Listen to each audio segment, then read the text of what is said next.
Welcome to the Genome Center at University of California, Davis. I'm Richard Michelmore. I've been on campus for a little while, since 1982. And I've had responsibility for lettuce genomics with a particular emphasis on breeding for disease resistance and understanding how plants are resistant to a multitude of diseases at both the classic genetic level and the molecular level. During my career, there's been a tremendous revolution in our ability to identify variation and now manipulate it, as we're going to describe in this video. Plant breeding is all about the basic equation: genotype plus environment equals phenotype. So what we see is the phenotype, but that's a combination of the influence of all the genes in the genome plus the environmental effect. This is why in human twins, they won't absolutely be identical. There is always an environmental effect. So what we want to do with plant breeding is to improve the phenotype. And that requires an understanding of the genetics. But also it's in the context of the environment, or the different environments that the crop gets grown in multiple locations. Well, when I started, we had very little idea of the genetics of lettuce. We had no idea of what the genome of lettuce looked like. Now we know we have a gapless telomere to telomere, that's end-to-end DNA sequence of lettuce, which is quite remarkable. It turns out that lettuce has the same size genome as humans, about 2.7 gigabases, though it's got a few more genes than humans. So lettuce is actually more complex than humans are. So it's up to the plant breeder then to manipulate the genetic variation. So it's really important to have a resource of genetic genes that you're interested in, often of which come from wild species. Initially, you have to understand the genetic basis. And you do that really in two ways, one of which you can make crosses between two lines that are different for your trait. And that's a biparental mating. And you look at segregating progeny, and then you try and work out how many genes there are and where those genes are on the chromosome. Once you've established that, you can then develop molecular markers for that trait. So this will be markers that there are a variety of different technologies, but basically you ask at the DNA level, how can I select for that phenotypic trait? And increasingly, seed companies are using multiple molecular markers for traits of interest in many crops, of which lettuce is one.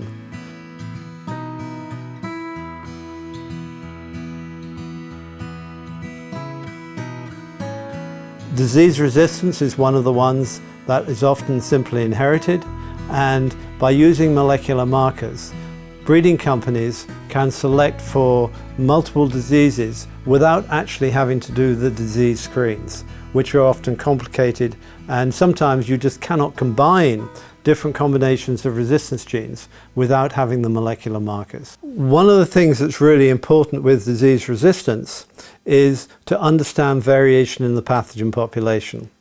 So not only do we study variation in the host, the plant lettuce, but we also study variation in the pathogens, because there's a continual game going on that the pathogen is trying to infect the host is trying to detect the pathogen and elicit the resistance genes. And so you get this boom and bust cycle whereby the breeder will recognize a disease-resistant line, probably in a wild species. They introgress that gene into the cultivated lettuce. If it's successful, the acreage increases of that particular cultivar or cultivars carrying that resistance gene. That puts a steep selection pressure on the pathogen to evolve to overcome that resistance gene. And this is what's called the boom and bust cycle. You go round and round and round. Now the goal of plant breeding then is to slow that cycle down. We need to maximize the evolutionary hurdle for the pathogen to overcome preferably a pyramid of resistance genes. So what you need is an understanding of the pathogen population, but you also need to have a reservoir of genes that you can then deploy. Probably, hopefully, 3, 4, 5 genes at a time. That puts a very steep selection pressure on the pathogen population. All pathogens will continue to evolve. And of course, a classic example that we can see in real time is the SARS-CoV-2 virus. It has evolved over time. You get all these new variants. And people have asked me, I did a lot of COVID screening, that was it different working on the pandemic? And I say no. I've been working on pandemics for the last 40 years. They're just plant pandemics. And actually plant pandemics are a global threat to food security. They happen all the time. And therefore the role of plant breeders is to counter this threat and hopefully stabilize global food production. But it's a continual process. Breeders cannot take their eye off the ball. Now, getting back to ways that we can identify resistance genes, one of which I said was a biparental mating. But that only captures variation in the two parents. Another way to do it is what's called a genome-wide association study. You have large numbers, hundreds of different accessions, and then you screen them. You have your phenotype, and then you look at their DNA sequence and you try to find a correlation between a particular region in the genome and your phenotype. So a GWAS, genome-wide association studies, is another way of understanding genetic variation. Now all of this builds on to analyzing variation.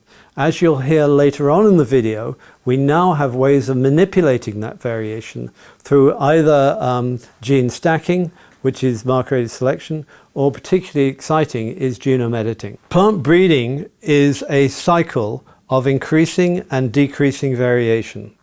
That you have a well-adapted cultivar, but then you will make crosses on the basis of the knowledge of genetic variation we've just been talking about, and that of course increases the genetic variation, and particularly if you've made a cross to a wild species, most of that genetic variation is not desirable, and therefore you go through a selection process that decreases variation. And so we go around this cycle of increasing and decreasing variation. Now it's a slow cycle with traditional plant breeding, maybe 10, 15 years that you go around before making the initial cross and actually having a proven cultivar. Now with marker-aided selection, that is if we have markers for the traits we're interested in, you can reduce that time maybe by half.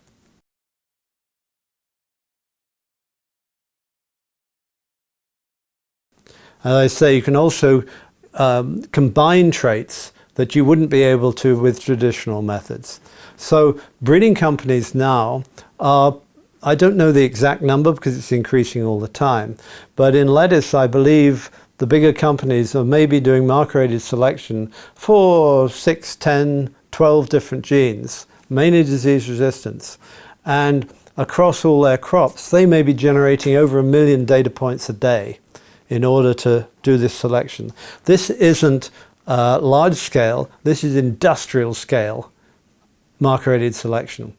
And it started with the corn and soy companies, but now the vegetable companies are also doing it. The way marker-aided selection works is you can analyze the genotype of a very young seedling. You don't have to grow the whole plant up. So what happens is the breeders will grow up large numbers of seedlings, and they will take a small part of the tissue and they send that off to the lab. The lab then extracts the DNA from that sample, and it will run a whole bunch of molecular markers, and often what they are is they're PCR, a pair of PCR primers that will distinguish different versions of the gene. And then from that data you get a large spreadsheet with your genotype and all your individuals, and then on the basis of that the breeder will choose the little seedling to grow up into a big plant and probably make another cross with it. So it's really, again, it's the advantage of molecular markers is it's the efficiency, and you don't need to grow large numbers of plants to maturity. As we've just been discussing, genetic variation is really key to advancing plant breeding. We live, however, right now in unprecedented times in our ability to detect and to manipulate genetic variation. And there is not just massive opportunities for marker-aided selection, but we can also increase the genetic variation we're seeing. We can now make precise genetic edits using CRISPR-Cas. Also, there's AI. The impact of AI is, we don't really know, like in many aspects of society, but AI is going to have a fundamental impact on the way that we do plant breeding. We are faced with our ability to generate unprecedented amounts of genetic information. We can generate unprecedented amounts of phenotypic information. We have unprecedented amounts of environmental information. And it is beyond any one human to be able to analyze and put all that together. But with the aid of machine learning tools, we're going to be able to come up with novel strategies, novel ways of manipulating variation, or understanding variation and the impact of it. One of the technologies that we now have is very efficient genome sequencing and assembly. It took my lab 15 years to get a complete genome complete genome assembly of one lettuce cultivar. We can now do it in 4 or 5 weeks. And therefore, not only do we have one genome assembly, we are in the process of generating over 100 genome assemblies, representing the diversity in the gene pool available to the plant breeder. And so, when we do our genetic analysis, before we could get down to just a region of the chromosome from which we could design molecular markers, but we're getting quite close now to being able to actually get the causal gene, the gene that's responsible for that phenotype. And this is required if we're going to do genome editing. You've got to know the causal gene, not just have a molecular marker. That's really important. Now, another area that's going to be really important in the future, as I said, much of plant breeding is dealing with disease resistance, and that's been the focus of my lab. But the big challenge of responding to climate change is resource use efficiency. That is, how can we use water, nitrogen fertilizer, and phosphate most efficiently? Because that's going to be absolutely critical to maintaining yields. Now, in terms of resource use efficiency that I've just talked about, water, phosphate, and nitrogen, much of the plant is getting that through the root system. And that's an area we really don't understand very much about. The root system is very plastic, but there are clearly genetic differences between different lines, different cultivars, in the way their roots are configured. But it's very challenging to look at roots. So we can study root seedlings, we can study them in hydroponics, but soil is complex, it's large, and one of the frontiers now is to really understand root architecture and how we can breed for the optimal root architecture. Now, you can't just say we need bigger roots, because if the plant is putting all its energy into bigger roots, it's not going to put it into the above ground where you're harvesting, either be it seed, be it a head like in lettuce. So you need this optimal trade-off between the allocation between the roots and the shoots. I'm Louis Salazar. I'm a PhD candidate at UC Davis in the Menchmore Lab, and we are at the Genome Center. So my PhD is in looking into the genetics of salt tolerance in lettuce with a specific focus on wild species. So the goal here is to kind of look at the genetic variation in lettuce, especially in wild species, to see what the genetics is like, so that we can potentially bring in alleles or genes from wild lettuce to domesticated lettuce for salt tolerance. And the reason we're doing that is to improve the salinity tolerance of lettuce in the face of increasing temperatures that cause increasing salinity. So with my PhD, there's kind of two halves. The first half is what we call forward genetics, where I'm interested in traits or a phenotype and then dive into what the genetics are behind that. So with regards to some of the technology that we use, I am using hybrid populations to look into traits related to salt tolerance, and we are able to use things like sequencing to develop markers so that we can develop genetic maps for these genetic studies. So there's multiple ways you can approach it. Definitely there's a little bit more of like the production side, the trying to kind of replicate either greenhouse production or like things in soil. So part of my PhD involved doing greenhouse assays where I grew plants in a media, put them on drip with a saline solution and see how that affected the plants. The other half is doing genetic studies of particular genes of interest. So thanks to, again, where we are with biotechnology and specifically lettuce genetics and genomics, I've been able to essentially use biotechnology to manipulate genes that we believe to have known function in salt tolerance.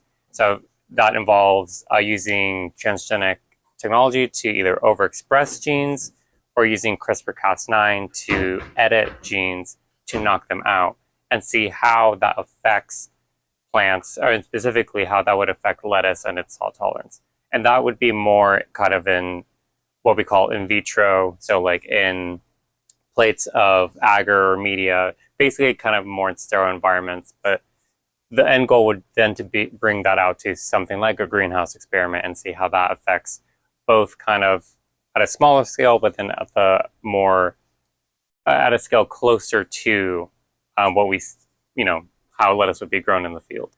Basically, I take seedlings, grow them on these plates with or without salt, and then after about a week and a half, I take photographs and I trace out the roots using this program, and then use that root architecture data to then dive into the genetics and identify regions of the lettuce genome associated with these root traits.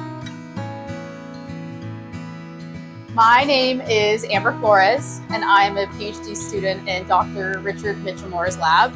And we are currently in our tissue culture room where we do our plant tissue culture. Tissue culture is the process of creating a whole new plant from a single tissue. So this is the way that we can create transgenic plants that we use to study the function of genes, to create lettuce that has better qualities. And so what we do is we take the cotyledons of lettuce, and so those are the first leaves that come out of the seeds. We incubate them in a bacterial culture that has Agrobacterium in it. So Agrobacterium has this really cool natural function where it's able to take a portion of its own DNA and basically spit it into the plant genome. So what we do is after we incubate those cotyledons in the bacterial culture, we then put them on plates like this that have hormones on it. So there's hormones in the media that cause that baby leaf to start to divide, and it creates an undifferentiated mass of tissue. So maybe this is not the best way to think about it, but you can kind of think about it as like a little tumor. It's just like a clump of cells. And so once we have this clump of cells, which we call a callus, we can then put it on different types of plates that have different ratios of hormones that lead to things like the creation of leaves. So this one here is on a plate that has hormones that stimulate the growth of leaves. And so you take that ball of undifferentiated cells, put it on a plate, it tells the cells there to become leaves, and so then we have leaves. And then after this, after we have sufficient number of leaves, we then transfer it to another type of media, and this is a little bit harder to see, but this media has hormones in it that tell the plant to start to create roots.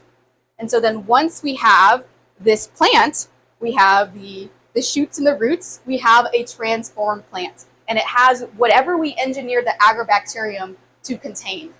And so this is the basic way that we make transgenic plants to study different genes in lettuce. One common thing that we do in this lab is we create transgenics using CRISPR-Cas9. So CRISPR-Cas9 is this amazing novel way to make very precise edits to the lettuce genome. And we do this to improve lettuce. So I study carotenoid biosynthesis. So carotenoids are an important nutrient that us humans need to eat, and it has provitamin A capacity. So carotenoids are the reason why we can biosynthesize vitamin A. And lettuce, unfortunately, has a very low amount of carotenoids.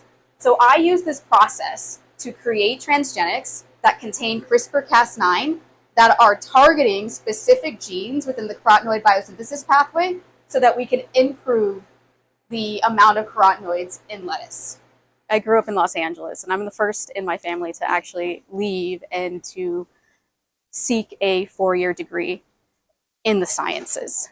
And so when I first entered undergraduate, I was really interested on why people ate the specific foods that they ate. So I was more interested in the nutrition aspect of our food system. And so while I was here, I began to take classes that talked about agriculture and how agriculture was a very important, link in the chain of our food system. And so once I realized that, I was like, wait a minute, I can actually study something where I can improve the crops that we develop and make them more nutritious. So that's kind of where I ended up, and that's why I'm here, is because I'm really interested in using plant biology to improve the nutritional quality of our crops. If I'm being fully honest, at times when you're the first in your family to do something, it can be kind of isolating. And sometimes it can be hard to find the motivation. I think what has become really important is just to continuously remind yourself, again, what is driving you and why you're doing what you're doing. So to be able to complete a PhD, you really need to have some sort of internal motivation and reminder exactly why you want to do the research that you are trying to do. So it does take a lot of hard work, but if you build your community, you eventually find folks that are there that you can lean on and take your mind off things when things during the PhD get a little bit hard. So as far as completing a PhD, you need to have a lot of motivation, strong work ethic, and then also build a community that you can rely on when things get tough. And so that's also really important. Looking back over my career of the past 40 years, I feel incredibly privileged that to have been through this tremendous revolution in technologies available to us. But also, it's extremely exciting looking forward that, and being a plant breeder is a remarkably rewarding career. Not only are you generating new data, people are actually interested in the data that you generate. I have a very good interaction with the seed companies. We do foundational research that's not competitive. We will generate the genomic resources, the genetic information. They then take that and they collectively fund me for that, but then they compete as plant breeding companies. And it's a really rewarding career. And I mean, I strongly encourage you to consider plant breeding because you're never going to be out of a job. And actually, you get much more valuable the more experience you have. You get to know your crop. You become really the world authority on a particular crop. And sure, it's going to be very computational, but it's going to be a very exciting next 20, 30, 40 years.